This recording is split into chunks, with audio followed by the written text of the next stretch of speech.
tani do të kemi në një lidhje virtuale këngëtaren apo artisten Anita Aziri, artisten e njohur, e cila, siç thash edhe në fillim, i ka qëndruar besnike cilësisë së muzikës shqiptare, i ka dhënë shpirt këngës shqipe, por gjithashtu edhe ka ruajtur edhe traditat tona, por e që së fundmi ka sjellur edhe këngën Shiu i dendur pas 23 vitesh, e pikërisht për këtë do të flasim për këngën, por edhe për vitet e saj për karrierën e saj në muzikë. Përshëndetje Anita. Përshëndetje Ilmia, faleminderit shumë për ftesën. Faleminderit shumë edhe ti që ndave kohë. Faleminderit që ndave kohë për të qenë pjesë e emisionit Ftesë në studio. Unë dua të të pyes pak të fillojmë me këngën Shiu i dendur, një këngë që ka ardhur në një verzion të ri pas 23 vitesh. Një këngë mjaft e bukur, më duhet të them, një verzion mjaft i bukur. Dua të të pyes pak si e përzgjodhe pikërisht këtë këngë për ta risjellur.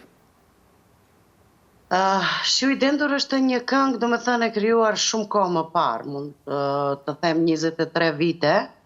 U risoll kjo nga shkaku që gjatë kohë nuk ishte dëgjuar, dhe të them të drejtën, kjo është edhe kënga ime e parë me të cilën fillova karrierën time, veçmas si do të thotë si një këngëtare e cila fillova të marr pjesë në për festivale të ndryshme. Mirë po, këto dyta ju rikthye me një frym krejt të re. Faktikisht, komponimi i këngës është i njëjtë, mirë po nga ana teknike, do me thënë ka disa ndryshime dhe u sjell me një frym shumë të re, dhe për publikun megjithatë është një këngë e re, nga shkaku që ka 23 vite pa dëgjuar, dhe kështu që u vendos që të bëhet pikërisht kjo këngë, pasi kishte kohë që vërtet nuk ishte e dëgjuar. Tashmë është edhe për publikun që mbase nuk ka jetuar edhe në kohën para 23 vitesh, kështu që tashmë kanë mundësi ta ndëgjojnë, por sigurisht këtë versionin. Cilat ishin ato ndryshimet më të dallueshme që erdhen prej asaj origjinales? Do me thënë, ndryshim ka pas ana teknike dhe tingëlluese, të cilët, si që ceka edhe më pari dha një frym të re këngës, normal, pasi që 23 vite nuk është dëgju, dhe ndryshimet patjetër duheshin që të bëhen, kështu që prandaj ishte diçka shumë e re për publikun. Faktikisht, ky rikthim u pëlqeu shumë të gjithëve, se asaj kohë në fakt kur është bërë kjo këngë, ndoshta edhe nuk kishim shumë njohuri për muzikën të stilit jazz, se ka elemente të jazzit. Kështu që tash me kalimin e kohës shoh që shumë është e pëlqyer nga ana e publikut, nga ana e kolegëve, artistëve kështu me radhë. Po, a ka qenë e vështirë që ta sjellësh sigurisht edhe që të ruhet edhe shpirti i këngës së origjinales, por duke sjellur njëkohësisht edhe për të sjellur një frym të re. Sa ka qenë e vështirë që të bëhet një kombinim për ta ruajtur në fakt edhe shpirtin e këngës, edhe për ta sjellur një frym të re në fakt? Vështirësi nuk ka, prandaj që e them kështu, po pasi që atë që don e bësh me kënaqësi, dhe në atë punë që e pëlqen, vështirësia nuk ekziston. Që ishte shumë gjithçka erdhi spontane, do me thënë gjithçka erdhi nëpërmjet bisedës, që u vendos që të rikthehet, do me thënë me atë pjesë, me atë frym të re që mori kënga, me disa përmirësime të vogla, normal, pasi kam ndetur 23 vite pa u dëgjuar. Ke pasur bashkëpunëtor me sa di unë për kur ke risjellur këtë këngë, apo kush ishin, nëse mund t'i përmendim? Kënga u krijua t'Ilmie nga një ekip shumë i mrekullueshëm që bashkëpunuam në atë kohë.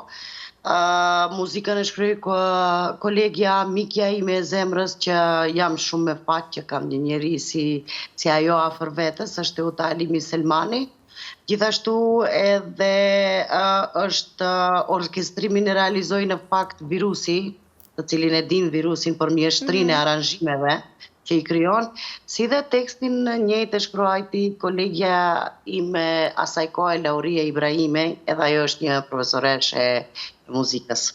Po, krejt në fakt janë emra të cilët artistë të mëdhenj, të cilët kanë kontribuar pikërisht edhe për këtë këngë. Do të pyes pak si e priti edhe publiku këtë risjellje të këngës, a i përmbushin, le të themi, reagimet e publikut, a i përmbushin edhe pritshmëritë tuaja?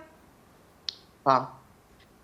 E din si ishte, rikthimi ishte ashtu në mënyrë shumë spontane, dhe nuk e pritëm që do ketë aq shumë pëlqime dhe aq shumë reagime pozitive. kështu që u prit shumë mirë dhe vërtet ishte një ndjetësi shumë e mirë për mua. Megjithëse edhe para 23 viteve kënga kur u shfaq për herë të parë ishte e pëlqyer. Mirë po, në krahasim do me thënë në kësaj radhe sikur njerëzit u vetëdisuan për atë lloj muzike, sikur u erdhi shumë interesant dhe u pëlqye shumë nga ana e publikut, si dhe nga kolegët, si dhe nga shumë të tjerë të cilët merren me dëgjimin e muzikës time. Shumë e vërtet në fakt ke sjellur edhe atëherë ke sjellur frymë të re, por edhe tash në fakt ke sjellur përsëri një frymë të re. Do të kemi mbase risjellje të këngëve të tjera? Apo do të lëmë? Jo, vazhdojmë, do me thënë, vazhdojmë me këngë të reja, vazhdojmë me projekte të reja, tash fillimisht përgatitem, do me thënë, për projektin e radhës, koncertin tim solistik. Do të mbahet në fund të majit, diku ka 23 maj, planifikohet që të mbahet. Është projekt i radhës me të cilën do jetë një koncert, si dhe në koncert do të ketë edhe një këngë të re e krijuar edhe nga zotria Avniqa Ili, që do ketë edhe promovimin e videoklipit në koncert. Mendojmë, tani mos t'i shpalosi të gjitha idetë që i planifikojmë për koncertin, por në pika disa të shkurta që u tregoj për risitë e reja. Kur do të mbahet koncerti? Ku në fakt? Në fund të majit, siç e theka, me 23 maj duhet të jetë. Në rregull, ne në fakt do të jemi përsëri në kontakt edhe për atëherë kur do të mbahet edhe koncerti dhe për të na treguar në base edhe pak më shumë detaje kur të afrohet edhe koha për koncertin. Anita, unë dua të të pyes pak, duke qenë se ti tashmë ke një karrierë të gjatë në muzikë dhe të gjithë normale dim kontributin tënde që ke dhënë për muzikën shqipe, dua të të pyes pak si ka ndryshuar mënyra e të menduarit tek ty për sa i përket muzikës ndër vite, sepse di që je edhe kritike pak për këtë muzikën komerciale. Më fal, Ilmie. Dëgjo, Ilmie, kështu. Unë nuk mund të them që e kritikoj atë pjesën e komerciales, po jam strikte në atë që e bëj. Do me thënë, nuk duhet t'i largohem asaj të bukur, si cilat t'inglon bukur. Mirë po nuk do me thënë që jam kritike, si cili bën stilin e vetë, si cili e pëlqen, si cili e don.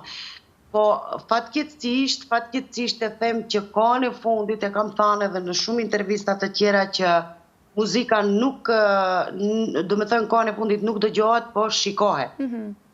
Po, fatkeqësisht ne kemi shumë gjëra të bukura si popull, do me thënë melos shumë të pastër, pse mos ta shfrytëzojmë atë që e kemi dhe ta përdorim atë të pastërtën sesa të huazojmë ose të bëjmë diçka jashtë tonës.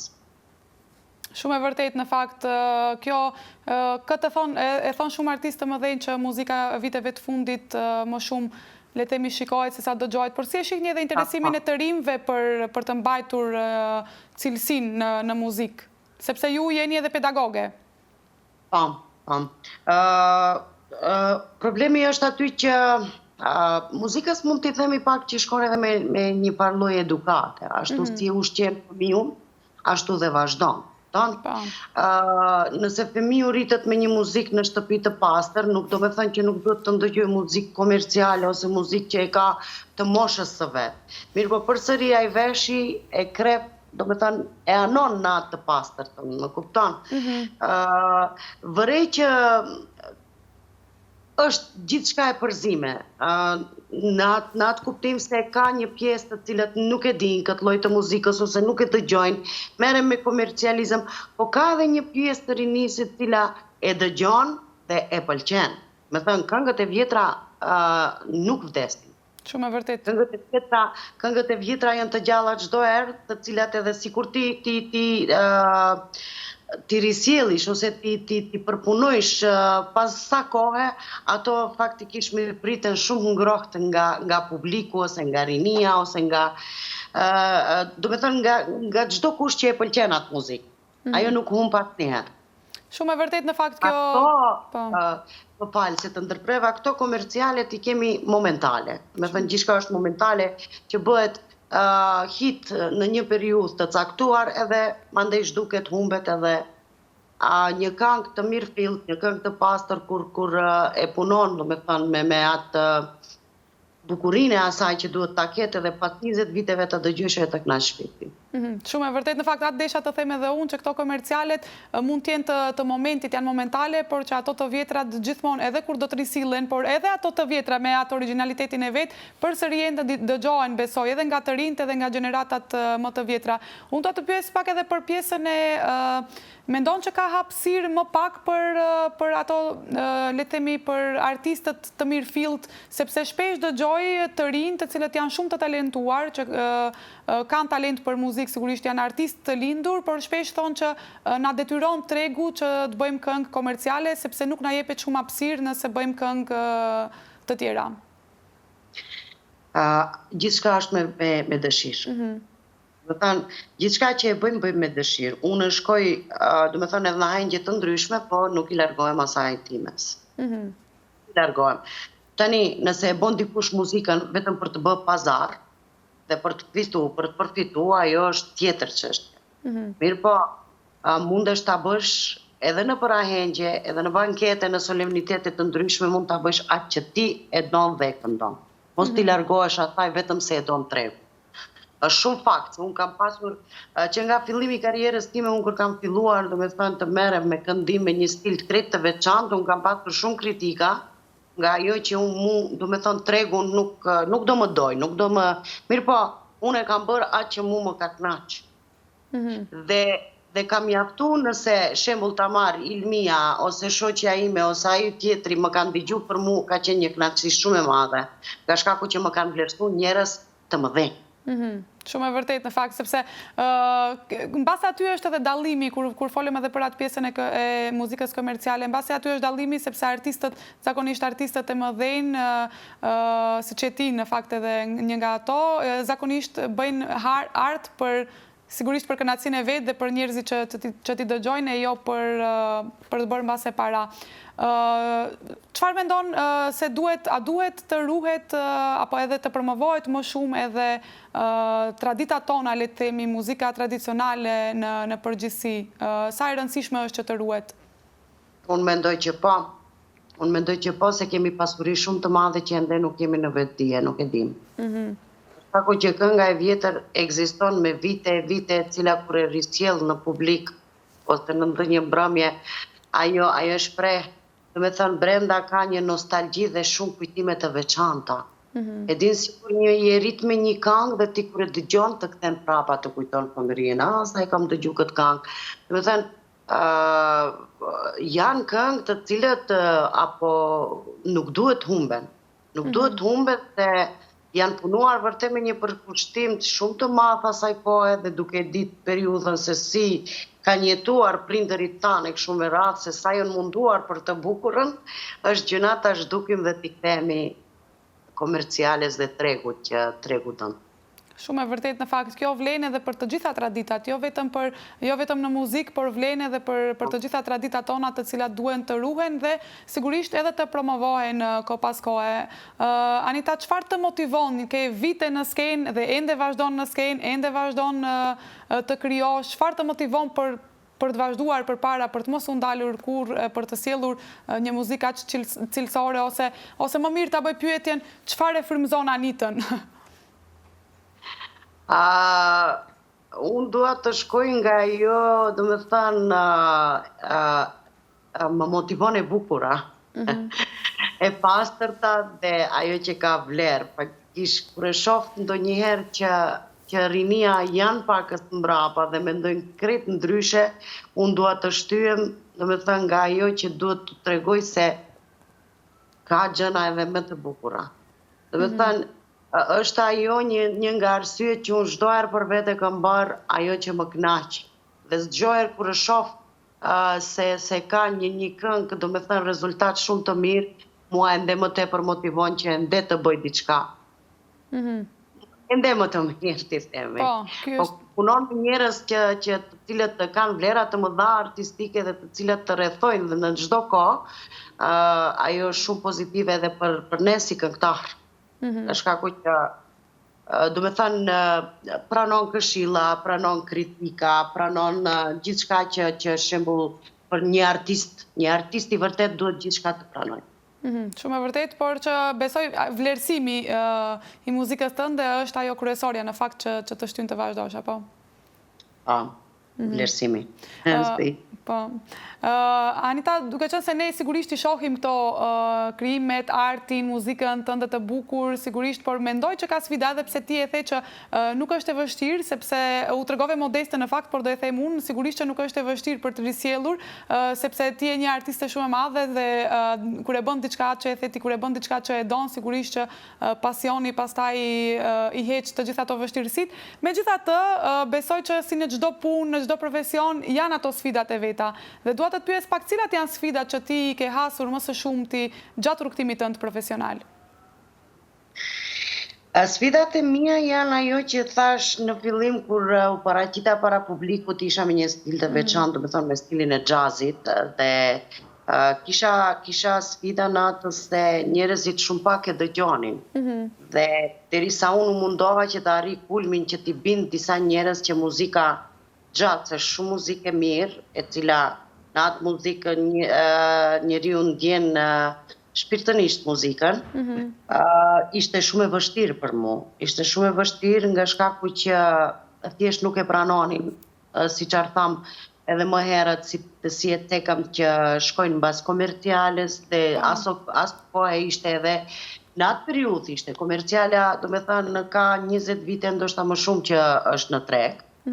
Dhe unë vërtet jam përballur me shumë sfida, që kisha problemet në fakt nga ajo që kur duhesh te dikundi, shembull të ftohemi ose të këndojmë dikundi, stilin nuk e kam atë që e don publiku, kthehemi në atë periudhën e asaj, faktikisht që mirë po, me mund dhe me vullnet dhe me një ekip të mirë unë arrita qëllimit tim që i bind njerëzit se unë mundem.